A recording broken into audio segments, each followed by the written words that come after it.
dan harapanku. Ku percaya hanya kepadamu, Yesus, Kaulah perlindunganku, Engkau yang selalu kupuji. Mulutku penuh dengan pujian kepadamu, ya Yesus Tuhan. Sepanjang hari ku beri penghormatan kepadamu, ya Bapakku.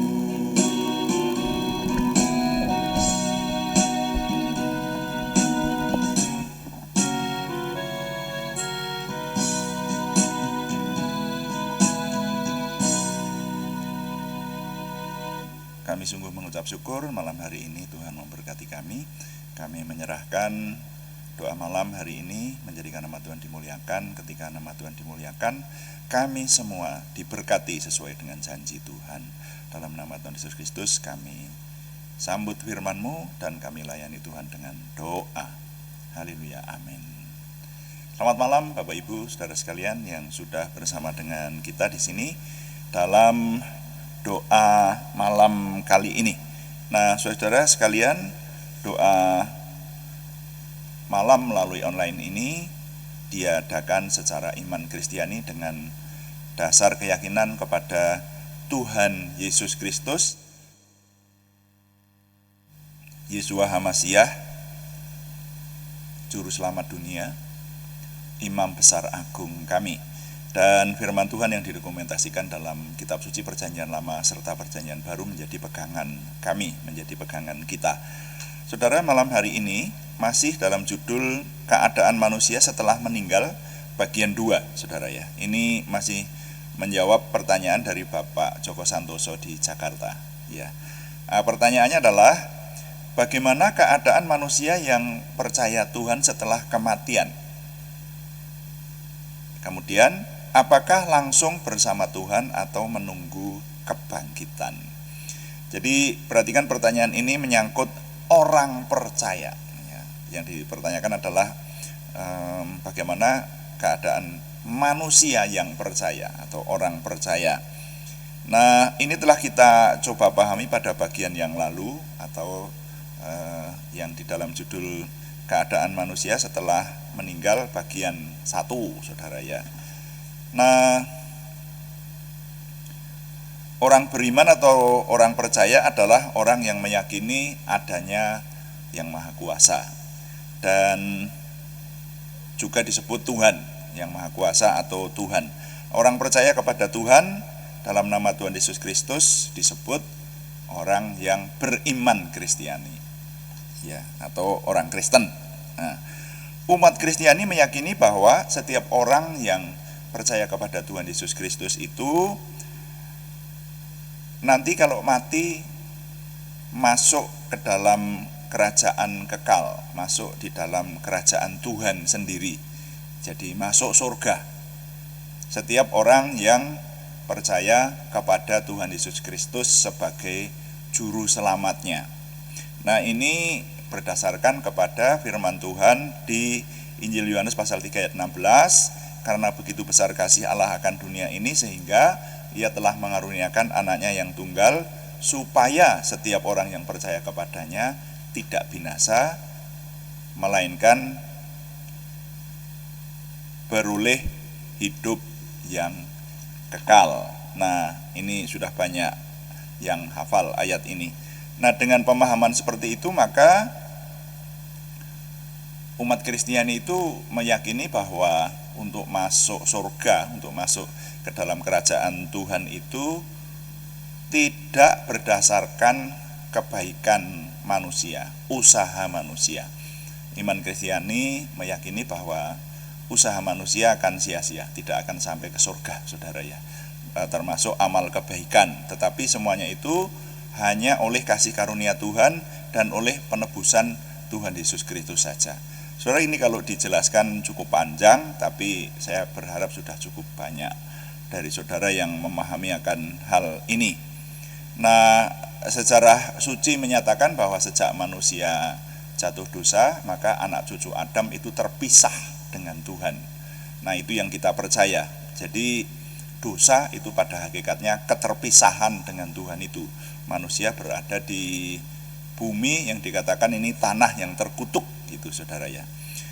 Nah, hanya jika manusia mau percaya, mengikut, beriman kepada Tuhan Yesus Kristus sebagai imam besar agung, penebus dosa manusia, maka manusia itu dapat kembali berkomunikasi dengan Tuhan, berhubungan dengan Tuhan, dan masuk di dalam kerajaan Tuhan. Dengan demikian, menurut iman Kristiani, setiap orang yang percaya kepada Tuhan Yesus Kristus itu pasti masuk surga. Nah, kemudian dipertanyakan, apakah benar setiap orang Kristiani, apakah benar setiap orang Kristen itu pasti masuk surga? Ternyata jawabannya tidak, ya. Kenapa? Karena ini kalimatnya berbeda. Setiap orang Kristen, apakah setiap orang Kristen pasti masuk surga? Nah, saudara, tadi dikatakan bahwa barang siapa yang percaya kepada Yesus Kristus, itu ya, nyanya huruf besar, itu tidak binasa melainkan beroleh hidup yang kekal. Jadi sekarang percaya itu sendiri masih perlu dibahas. Nah, itulah. Ini kenapa tidak masuk surga, tidak mesti masuk surga, itu berdasarkan pernyataan Tuhan Yesus sendiri di Injil Matius pasal 7 ayat 21, saudara. Di sana Tuhan Yesus berkata, bukan setiap orang yang berseru kepadaku, Tuhan, Tuhan, akan masuk ke dalam kerajaan surga, melainkan dia yang melakukan kehendak Bapakku yang di surga. Jadi dengan memperhatikan firman Tuhan ini, nanti pengertiannya ada banyak orang Kristen yang masuk neraka, saudara. Ya, ini pengertian saya atau pengertian orang-orang yang menafsirkan ini. Nah, kalau ada yang mempertanyakan boleh, ya. Nanti kita jawab lebih lagi. Jadi Tuhan Yesus berkata, bukan setiap orang yang berseru kepadanya Tuhan, anak yang menuhankan Tuhan Yesus itu hanya orang Kristen, saudara ya, hanya iman Kristiani. Silakan nanti saudara membaca seluruh perikop ini di Matius pasal 7 ini. Sebetulnya banyak yang dibicarakan di sana tentang pengajaran sesat, saudara ya. Tapi bagian-bagian bawah itu memberitahukan kepada kita bahwa pengajaran sesat itu termasuk seperti penyembahan berhala. Nah, ini termasuk kepada kejahatan yang nanti akan dijelaskan di perikop yang paling bawah itu, ya. Ini yang termasuk tidak mendapat bagian dalam kerajaan Tuhan. Pada bagian Alkitab yang lain, Tuhan Yesus ketika menjelaskan tentang perumpamaan perjamuan kawin itu ya, itu di Matius pasal 22, itu pada ayat yang ke-14, dan ini menjelaskan tentang masuk atau tidak kerajaan Tuhan itu. Di sana Tuhan Yesus dengan tegas mengatakan, sebab banyak yang dipanggil tetapi sedikit yang dipilih. Nah, itulah. Nah, masih lagi ada di Matius pasal 7 pada ayat sebelumnya, ayat yang ke-13, 14. Nah, ini juga memberikan petunjuk kepada kita.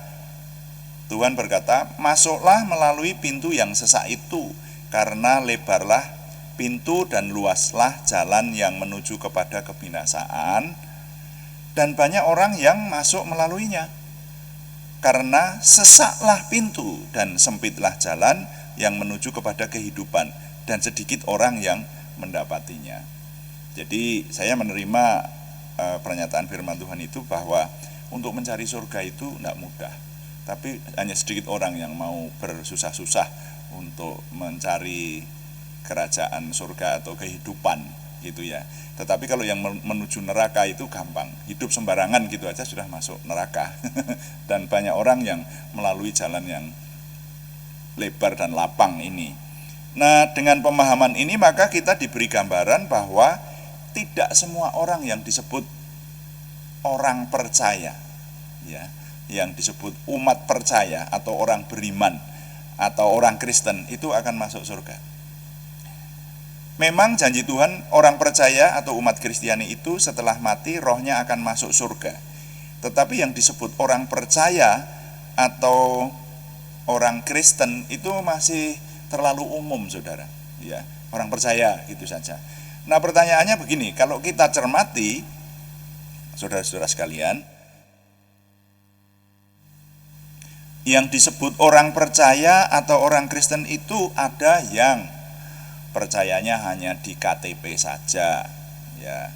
Jadi kita masih perlu mencermati orang percaya itu yang seperti apa gitu loh, saudara ya. Ya, hanya di KTP saja. Ada yang sudah dibaptis tapi tidak pernah ibadah, ya. Jadi bahkan sampai hitungan tahun ada orang yang semacam itu tapi ngakunya Kristen, saudara ya. Lalu ada yang tidak serius menghadapi keimanannya, yang seperti ini banyak ini, saudara ya. Bahkan ada yang setiap hari-hari ibadah, rajin beribadah di rumah ibadah, tetapi hidupnya munafik, masih hidup dalam dosa. Nah, ini juga tidak mendapat bagian dalam kerajaan Tuhan. Yang seperti disebutkan di atas, maka perhatikanlah pernyataan Tuhan Yesus pada ayat-ayat sesudahnya di pasal 7 tadi. Matius pasal 7 ayat 21 sampai 23. Itu di sana Tuhan Yesus menyatakan bahwa besok di hari terakhir akan ada banyak orang yang mengingatkan Tuhan, atau kalau bahasa Jawa Tengah disebut nutuh gitu. Bukankah aku sudah membuat mujizat demi namamu, banyak mujizat bahkan dikatakan seperti itu. Sudah bernubuat demi namamu dan sudah mengusir setan demi namamu. Demi nama siapa? Tentu saja demi nama Yesus, karena berbicaranya sama Tuhan Yesus. Ini yang menyatakan ini Tuhan Yesus. Tetapi orang-orang itu pada akhirnya ditolak oleh Tuhan Yesus. Baca aja di Matius pasal 7 ayat 22 sampai 23. Nah, ini memang sepertinya bertentangan dengan bagian firman yang lain yang menyatakan bahwa untuk masuk kepada kerajaan Tuhan, untuk masuk surga, itu tidak perlu usaha. Itu adalah anugerah oleh penebusan Tuhan Yesus Kristus. Tapi mengapa di sini dijelaskan bahwa tidak semua masuk surga? Berarti bukan anugerah. Kan seperti itu. Ya, berarti harus ada usaha dong. Saudara, sampai di sini maka sering kita dengar adanya pembedaan antara istilah orang Kristen dengan murid Tuhan Yesus Kristus. Setiap murid Tuhan Yesus Kristus sudah pasti orang Kristen. Tapi bukan setiap orang Kristen adalah murid Tuhan Yesus Kristus. Jadi begini, saudara. Tadi kembali saya mengajak saudara merenungkan kata percaya. Sebetulnya percaya yang bagaimana yang dikehendaki oleh Tuhan itu. Ini pernah kita bahas, yaitu kan yang bahasa aslinya pisteo, bacanya biasanya pisteo itu ya. Percaya yang mengikut. Jadi ikut Tuhan Yesus sebagai murid itu ya tidak sembarangan. Namanya murid itu nanti akan semakin lama semakin menjadi seperti gurunya, meneladani gurunya seperti itu. Itu kalau murid sejati semestinya seperti itu.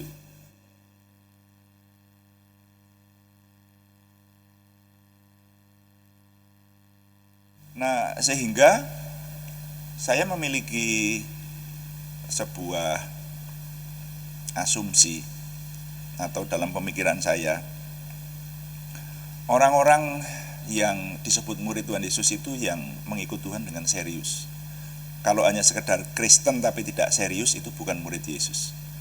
Dan harap kita ingat, Tuhan Yesus itu menebus umat manusia. Kita orang-orang yang beriman Kristen mempercayai itu dengan tubuh manusiawi, menanggalkan sifat-sifat ilahinya, itu sifat-sifat ilahi yang tidak bisa mati dan seterusnya. Jadi Tuhan Yesus itu manusia sejati, dan pada waktu disalib dari pagi sampai sore ya, saya tidak tahu jamnya berapa itu, tapi hampir seharian lah, sebut aja semacam itu, disalib. Itu sengsara. Hukuman mati dengan salib itu hukuman paling mengerikan dan paling sengsara. Karena itu, maka kalau orang-orang yang mau percaya kepada Tuhan Yesus setelah Tuhan Yesus bangkit dari kematian, mestinya menghadapi hal tentang menjadi murid ini juga serius. Perhatikan, pengorbanan Tuhan Yesus sangat serius, tidak main-main. Karena itu orang yang mau menjadi muridnya Tuhan Yesus harus serius. Kalau hanya menjadi orang Kristen, itu cukup mudah, saudara. Mengaku percaya Tuhan, dibaptis, memproklamirkan diri sebagai orang Kristiani, mengaku diri sebagai orang Kristen, jadilah orang Kristen. Itu jadi orang Kristen, cukup mudah itu, saudara ya. Tetapi murid Tuhan Yesus itu memerlukan lebih dari sekedar orang Kristen. Murid itu bukan hanya pengakuan di mulut atau catatan di KTP, saudara ya. Murid itu menjadi seperti gurunya, hidupnya mengarah kepada keteladanan dan ajaran Tuhan. Jadi cukup jelas yang mati masuk surga adalah murid Tuhan Yesus. Makanya mari kita menjadi murid Tuhan Yesus yang sungguh-sungguh, bukan hanya sekedar orang Kristen.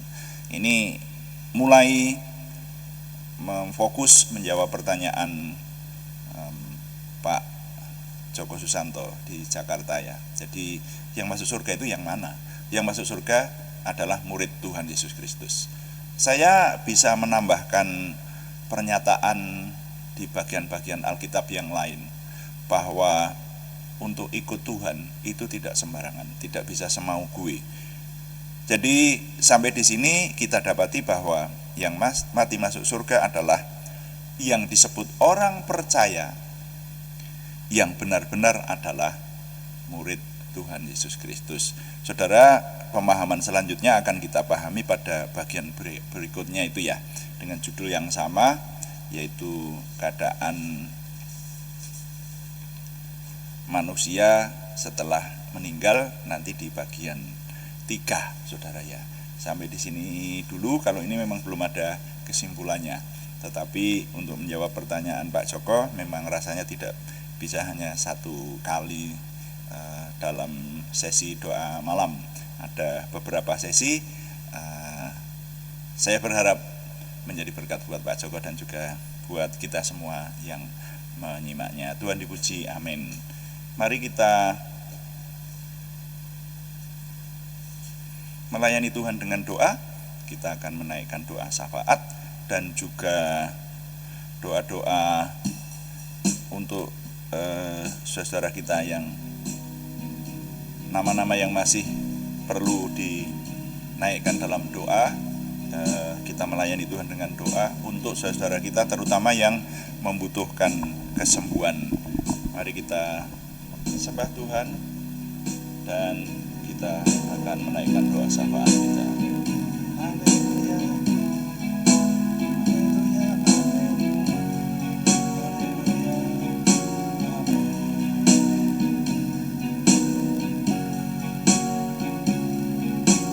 Tuhan, Kaulah pengharapanku, ku percaya hanya kepadamu. Yesus, Kaulah perlindunganku, Engkau yang selalu kupuji. Mulutku penuh dengan pujian kepadamu ya Yesus Tuhan. Sepanjang hari ku beri penghormatan kepadamu ya Bapa-Ku.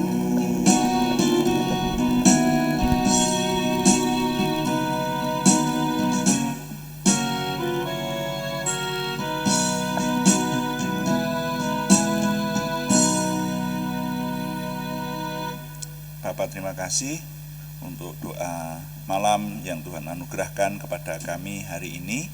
Kami mengucap syukur untuk semua yang kami kerjakan, penyembahan kami, doa-doa kami, dan juga perenungan kami akan firman Tuhan. Tuhan berkati, menjadikan nama Tuhan dimuliakan dan menjadi berkat buat kami. Terima kasih Bapa, kami menyerahkan pelayanan ini sepenuhnya dalam tangan Tuhan.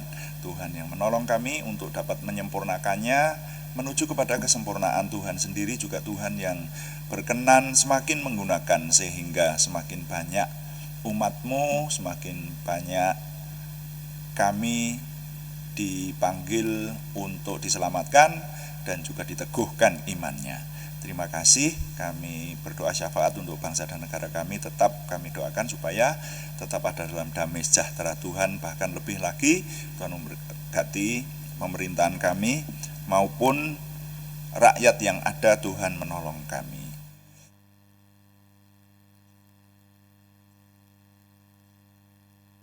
Terima kasih Bapa di surga, kami berdoa untuk nama-nama yang dalam minggu ini masih harus kami naikkan dalam doa, terutama yang membutuhkan kesembuhan dari Tuhan. Kami berseru dalam nama Tuhan Yesus Kristus, Yeshua HaMasyiah, Tuhan memberikan kesempurnaan kesembuhan kepada saudara kami Aryati Wirawan, saudara kami Arni Setiawati, saudara kami Budi Suswanti, saudara kami Yohanes Sutarman, semuanya di Purwodadi, kepada saudara kami Ana Alek Yohanu Ibowo di Salatiga, saudara kami Supriyanto di Salatiga, juga saudara kami Siti Rondia, saudara kami Cahyani Bagiowati di Semarang, saudara kami Tumbur Nainggolan di Kudus, dan saudara kami Kristiningsih Joko Widodo di Yogyakarta. Bahkan juga untuk nama-nama yang belum kami sebutkan lagi tetapi yang mengharapkan kesembuhan dari Tuhan, bersama-sama kami menyatukan hati berdoa saat ini, Tuhan yang memberikan kesembuhan dalam nama Tuhan Yesus Kristus. Bapak, kami juga berdoa untuk pergumulan yang lain selain kesembuhan, yaitu pergumulan dari saudara kami Sri Purwati dan saudara kami Yohana Asri Sabtorini. Tuhan yang menjawab doa, memberikan jalan keluar, terobosan baru, keberhasilan, sehingga pertolongan Tuhan nyata buat kami. Terima kasih Bapak, kami mengucap syukur setiap hari Tuhan memberikan kepada kami makin memiliki pengenalan akan Tuhan, semakin memiliki percaya diri, antusiasme, optimisme, semangat dan bergairah menyambut masa depan kami untuk menang bersama dengan Tuhan. Terima kasih, kami mohon Tuhan yang menyempurnakan doa kami oleh pertolongan dan pimpinan Roh Kudus, karena semuanya kami persembahkan dengan mantap percaya dalam nama Tuhan Yesus Kristus Juru Selamat kami. Haleluya. Amin. Demikian doa malam hari ini saudara sekalian, dan saya mengingatkan kembali bahwa doa malam ini dilakukan setiap hari, Senin sampai Sabtu pada jam 6 atau jam 18 waktu Indonesia Barat. Juga kami ada doa pagi, yang doa pagi itu justru temanya mempersiapkan kemenangan, dan kita membaca kitab suci mulai Kejadian sampai Wahyu. Jadi saya mengundang saudara yang ingin mengerti kehendak Tuhan lebih lagi, kalau saudara rajin mengikuti doa pagi melalui channel ini, kita akan menyelesaikan membaca seluruh isi kitab suci sampai khatam saudara ya. Dan kami mengucap terima kasih untuk semua dukungan yang diberikan kepada kami. Tetap kami mengharapkan dukungan Anda, baik dukungan doa, juga yang belum memberikan subscribe, berkenan memberikan subscribe, like, komen, dan share, bagikan kepada teman-teman lain, sehingga lebih banyak lagi yang menikmati kenikmatan rohani bersama kita ini, lebih banyak lagi yang diberkati. Selamat malam, Tuhan memberkati. Amin.